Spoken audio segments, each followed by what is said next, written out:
inside.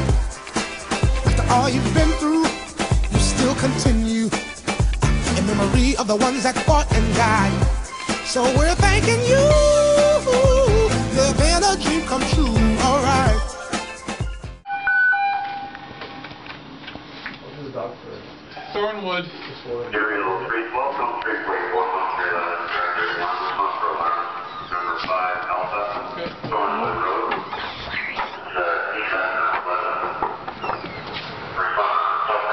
At the end of Rosewood. Now please know that you're my hero.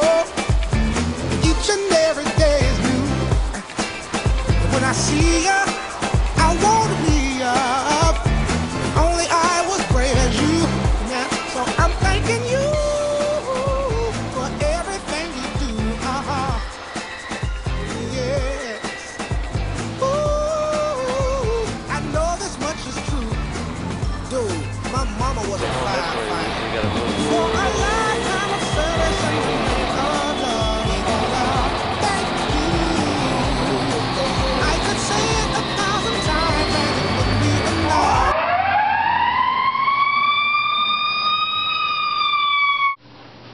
So this is our hose tower. When you use the hoses at a fire, they're wet, so they have to dry out afterwards. So you hang them up for about a week until they're dry. So you need a long, tall, long space to hang the hoses up. So you can see up there, we put them on a rack here.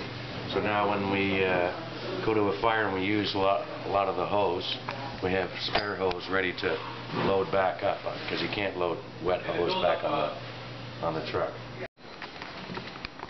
So this is our workout room. This is the third story of the fire hall. The gym, the guys come up here and work out in their spare time.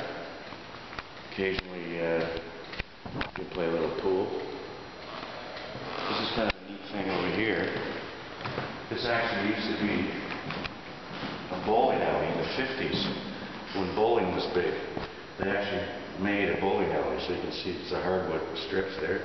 There's the pins still there. But now it's just part of the gym. This is actually, now it's just a sitting room, but it used to be when, before we had the fire trucks, this was the hay loft. And you can see this door here. This is where they had the horses underneath, and they would throw the hay up in here. This is the dorm. We call it the dorm. This is where all the guys sleep at night. At 11 o'clock we can lay down and try and get a little bit of sleep before the next call, because we're here 24 hours. All the lockers, all the beds. You come down here. The captains get their own rooms. There's one captain's room, and there's the other captain's room. This is the pole. So when we get a call in the middle of the night, since the dorm is right here, yeah, we come here, and there's the fire pole. Goodbye.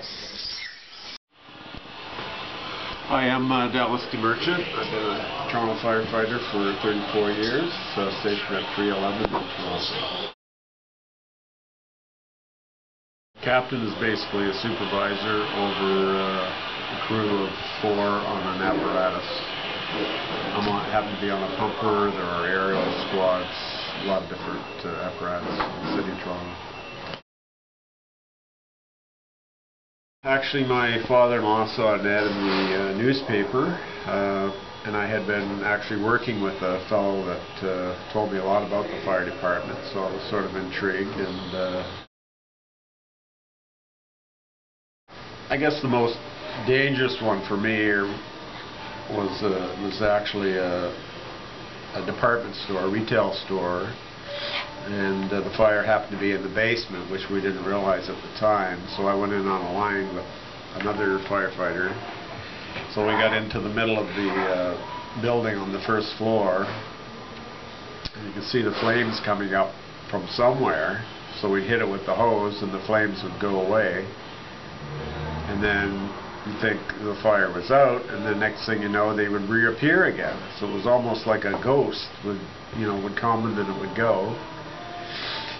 And so that our air ran out of our breathing apparatus, and we had to vacate the building. I had to go back out to get another air bottle, and then we realized the actual main body of the fire was down in the basement, and these flames were coming up through a conveyor system that they had to conveyor the stuff that was brought into the basement up to the first floor. So it was, you could always think later that if the floor had collapsed or the fire had broke out on the first floor, it would have been a dangerous position to be in. Everett, and I've been on the Toronto Fire Services since 1999, so I'm in my 14th year. Now actually we do a number of different things, one of them being medical calls, where Toronto has a tiered response, so we get called to a lot of medical situations, from being heart attacks, broken legs, people with chest pains, and we respond with the paramedics. And just recently, in the last year I think it is, we had a call where we had a gentleman who had a heart attack in the street, and he dropped to the ground, and when we got to him, your father and I actually performed CPR on him and ventilated him, and we actually got him back. So he was VSA when we got there and alive when we left. So, and we actually picked up an award for that just recently. Pretty good feeling when you can bring somebody back from the dead, as they say.